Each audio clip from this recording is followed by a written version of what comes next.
दोस्तों फिर से स्वागत है एक नई वीडियो में। दोस्तों आज हम क्लास 10th के मैथ को करने वाले हैं। एक्सरसाइज 3 का यह प्रश्न है, दो चर वाले रैखिक समीकरण जिसको हम लोग बनाने वाले हैं प्रतिस्थापन विधि से। दोस्तों एक क्वेश्चन है कि 7x माइनस 2y बराबर 1 और 3x प्लस 4y बराबर 15। तो इसमें x और y का मान आपको निकालना है। तो कुछ भी नहीं करना है, सबसे पहले आपको जो दिया है यानी कि लिख लेना है।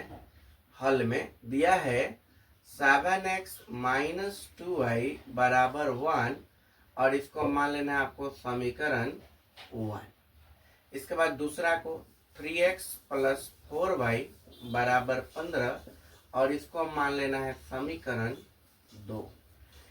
समीकरण 1 और समीकरण 2 हमने मान लिया है और समीकरण अब 1 से हम लोग क्या करेंगे, x का मान या y का मान निकाल लेंगे।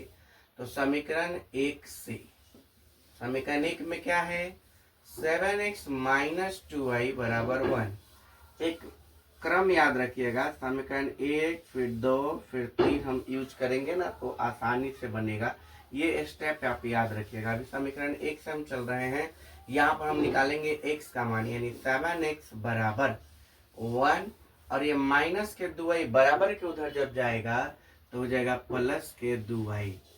अब हम क्या करेंगे, x का मान निकालना तो 7 हटाना पड़ेगा यानी 1 प्लस 2y बटा ये आ जाएगा हमारा 7 नीचे में। तो ये हो गया हमारा x का मान और ये एक नया समीकरण बन गया। तो इसका हम नाम रख देंगे समीकरण 3।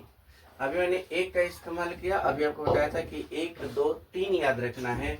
तो अब बहुआ समीकरण 2 से हम लोग देखेंगे। समीकरण 2 में क्या करना है, इस x का मान रखना है। और समीकरण 2 देखो क्या है, 3x प्लस 4y बराबर 15 है। तो यहाँ पर ध्यान से देखिएगा 3 और ये x का वैल्यू है पूरा के पूरा। तो हम ऐसे लिख सकते हैं ब्रैकेट में 1 प्लस 2y बटा 7 प्लस 4y बराबर के 15। इस प्रकार से आपको क्या करना है, लिख देना है। अब आपको गुना करा लेना है। 3 में 1 से गुना करेंगे 3 प्लस या प्लस है तो प्लस, 3 में 2 से गुना करेंगे तो 6y बटा में क्या है तो 7 है प्लस में 4y है बराबर के है 15। इतना कर लेने के बाद अब आइए आगे हम इधर साइड कर लेते हैं। अब आपको क्या करना है, इस टोटल का भिन्न का जोड़ बना लेना है। यहाँ पर बटा में कुछ मान लगा सकते हैं। तो 7 और 1 का एलसीएम आप सभी को पता है कि 7 ही होगा।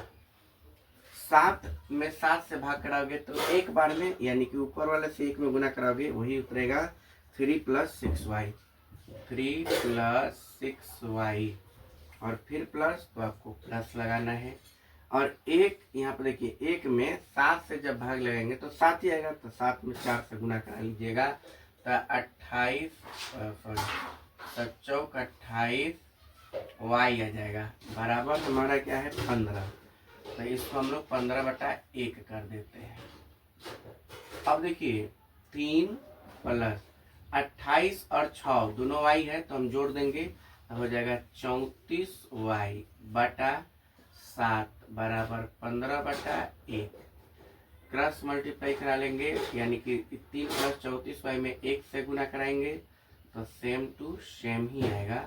और 7 में 15 से तो 15 सते 105 हो जाएगा। अब हम 34y बराबर 105 और ये प्लस का 3 जब बराबर के उधर साइड चेंज करेगा तो माइनस का 3 हो जाएगा। तो 34y बराबर 105 में से 3 गया 102। तो y बराबर 102 और ये 34 गुना में है y के साथ तो भाग में चला देगा नीचे। और ये क्या हो जाएगा 30 90 4 12 3 बार में हमारा कैंसिल हो जाएगा। इसलिए y का जो वैल्यू आ जाएगा वो हमारा आ जाएगा 3। अब हम देखिए समीकरण 1 समीकरण 2 का इस्तेमाल कर चुके हैं। अब हमारा समीकरण 3 का बारी आता है। तो यहाँ पर लिखेंगे कि समीकरण 3 में ये जो y आया ना, y का मान रख दीजिएगा, ठीक है। मान रखने पर अब देखिए समीकरण 3 क्या है, x बराबर 1 + 2y बटा 7 है। यहाँ पर लिख देंगे 1 + 2 इंटू y का वैल्यू कितना है 3 बटा 7। अब देखिए 1 का 1 प्लस 3 दूना 6 बटा 7। तो देखेंगे 6 एक 7 बटा 7 कट कर देंगे तो यहाँ पर रिजल्ट आएगा 1। तो आप देखेंगे कि y का मान 3 आ गया और x का मान कितना आ गया 1 आ गया। इधर लिख सकते हैं अतः x बराबर 1 और y बराबर 3। ये आपका फाइनली आंसर होता है। उम्मीद करते हैं आपको अच्छे समझ में आया होगा। समझ में तो प्लीज वीडियो को लाइक कर दीजिएगा, चैनल पर नए चैनल को सब्सक्राइब कर लीजिए और अगर फेसबुक पेज पर देख रहे तो फॉलो कर लीजिए। बहुत बहुत धन्यवाद। जय हिंद।